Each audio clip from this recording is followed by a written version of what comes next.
Hey everyone! Welcome to Be the Change. My name is Lily Mott, and today I'm going to be talking about how change comes when you recognize the beauty of community.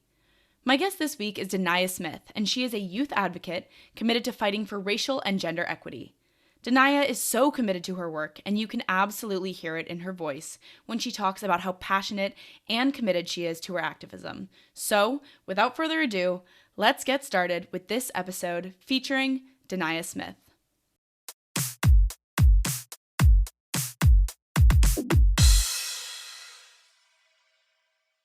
But my name is Denia Smith. My pronouns are she, her, hers, and I'm a high school senior attending Montgomery High School in New Jersey. I'm also an intersectional feminist, researcher, organizer, and student activist who is passionate about the intersections of racial and gender equity for social good. I've mainly pursued these passions through three realms, one of which being in the realm of education reform through my organization called the WWP POC Advocacy, which seeks to implement racially equitable education reform in my school district. Another method of my advocacy also involves my work in gender equality with Girl Up, serving as a teen advisor, a part of the board of 25 youth advocates, where we advocate for global gender equality through speakership events and panels.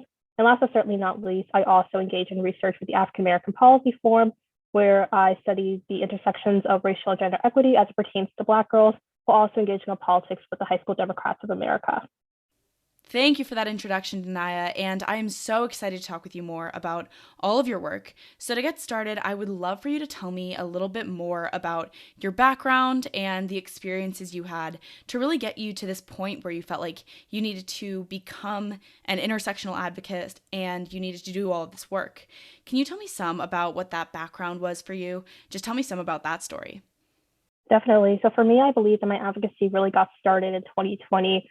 We were all in the midst of the pandemic, stuck at home. And one of the main things that most of us were doing at that time was sitting at home on our devices, watching the news and on social media. And during that time period, around April of May, something that was really relevant was the resurgence of the Black Lives Matter movement due to the deaths of George Floyd, Ahmaud Arbery, and Breonna Taylor. And as I saw protests of young people throughout the country and even internationally fighting for racial justice, I questioned what I could really do to contribute to this movement. And I realized that instead of just sitting at home and watching this, I could bring this to my community and I could ensure that the changes that are being made nationally are also being made locally.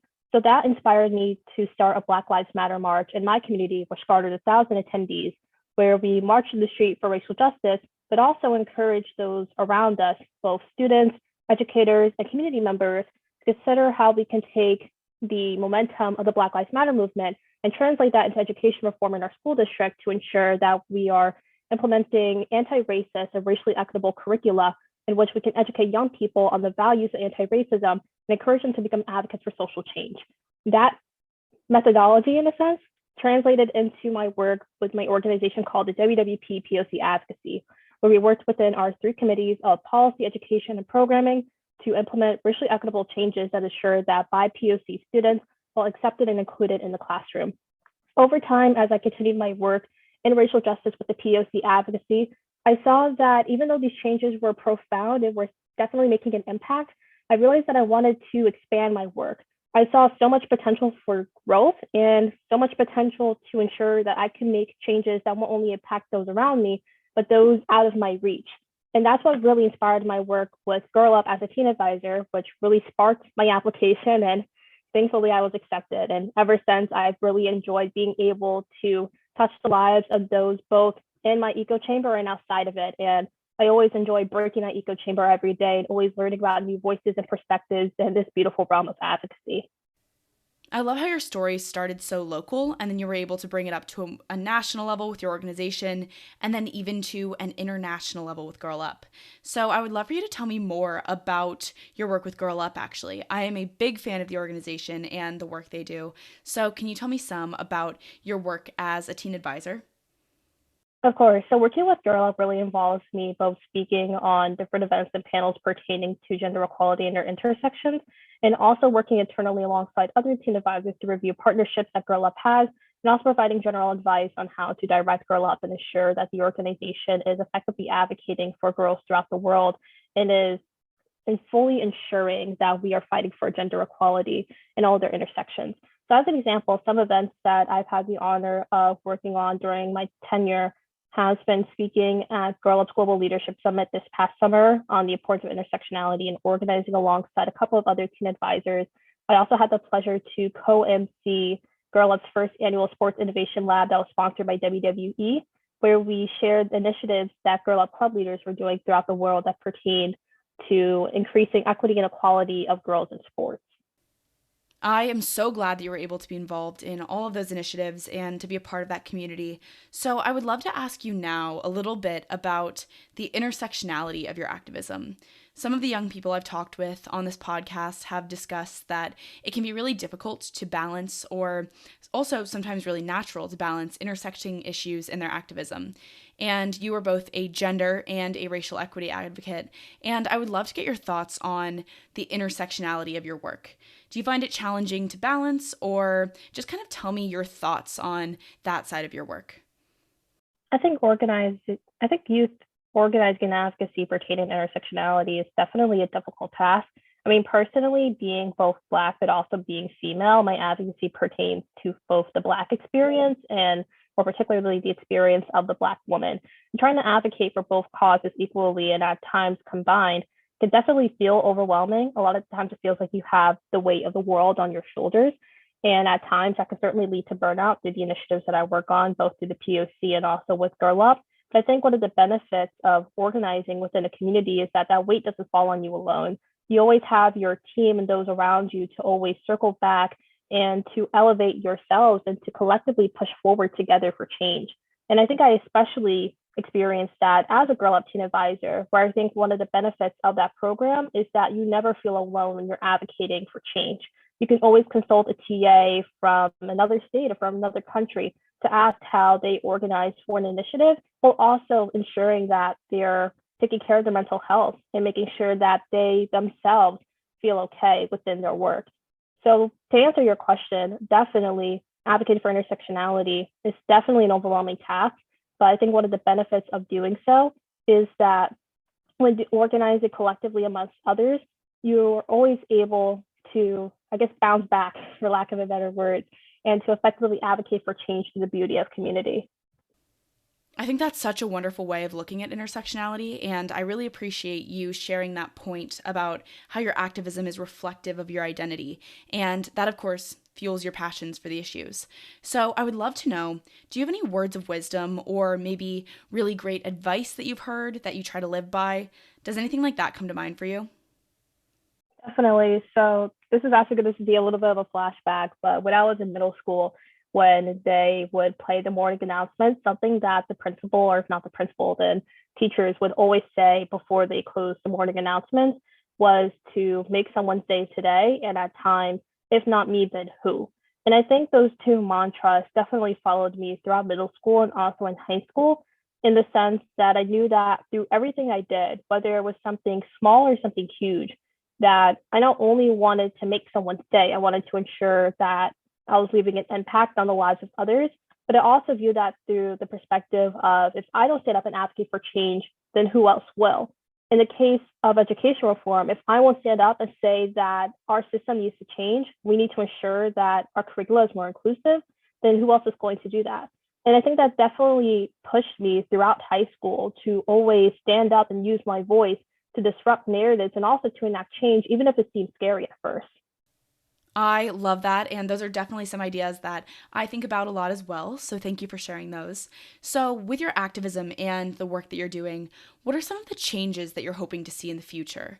Are there any changes you hope to see either in maybe the near future or maybe more long term when it comes to the issues you're passionate about? Definitely. So I think for me, my activism is definitely going through a transitional period as I move from high school and slowly into college. I know that advocacy between both of those realms is definitely different. And so as I pass my organization, the POC advocacy, on to current high schoolers to continue that change, I'm definitely starting now to focus more so on advocacy pertaining to racial and gender equity, specifically focusing on Black women and how they are not only represented in social movements, but how we are collectively advocating for change for Black women in the current Black Lives Matter movement.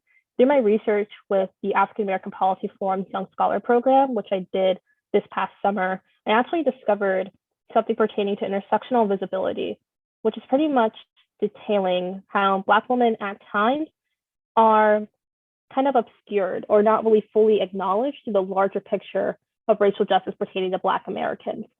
And because of Black women experiencing both racism and sexism, more commonly coined as misogynoir, it can be difficult at times to both advocate effectively for racial justice for Black Americans without leaving Black women out. So something that I'm definitely focusing on more towards the near future is doing more research on this so that I can understand it better in a sense. And then from there, moving forward, examining how I can effectively ensure that Black women's voices are elevated and that we are effectively making changes so that Black women can live equitable lives, either in the realms of educational reform or through a different medium. But frankly, I'm still exploring, still seeing what really needs to be done out there, but I'm really looking forward to it as time progresses.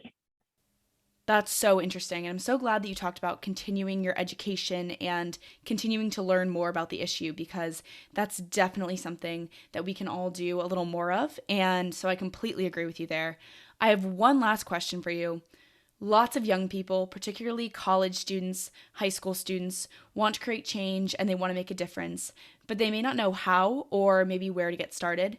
Do you have any advice for those people who may be listening? I would say don't be afraid to reach out to others for help.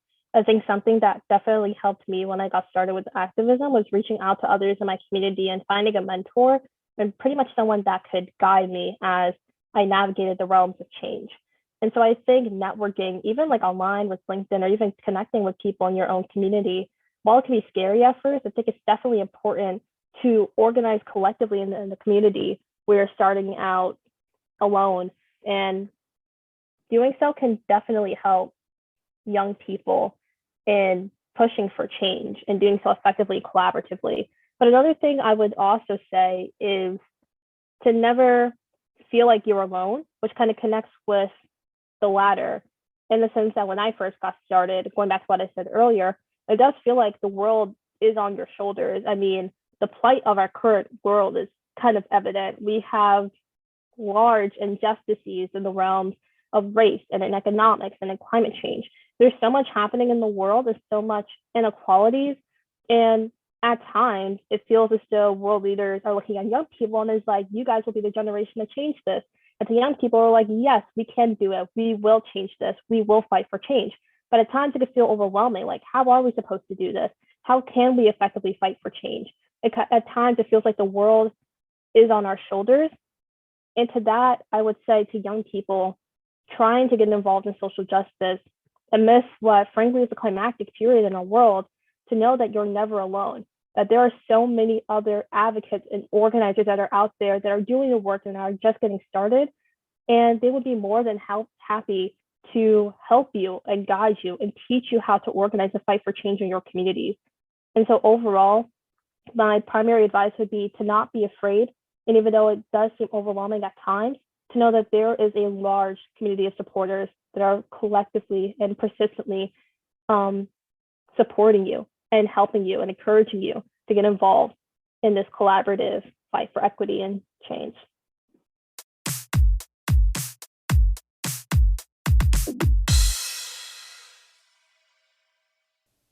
I really enjoyed talking with Denia, and I'm so glad that we got to explore her current activism and her hopes and interests for the future as well. I really want to highlight Denia's persistent advice about finding a community of people to support you in the work you're doing.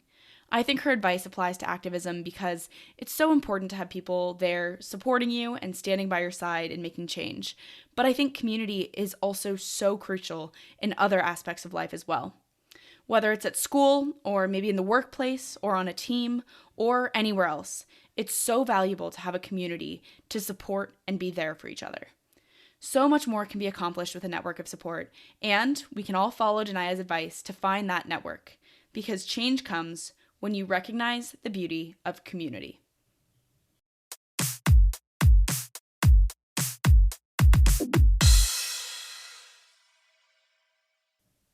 Thank you so much for listening to this episode, and you can connect with Denia on Instagram at Denia Smith_.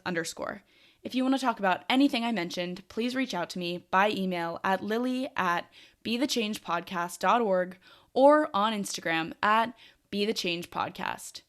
Tune in for my next episode, but until then, be the change you wish to see in the world. Bye, guys.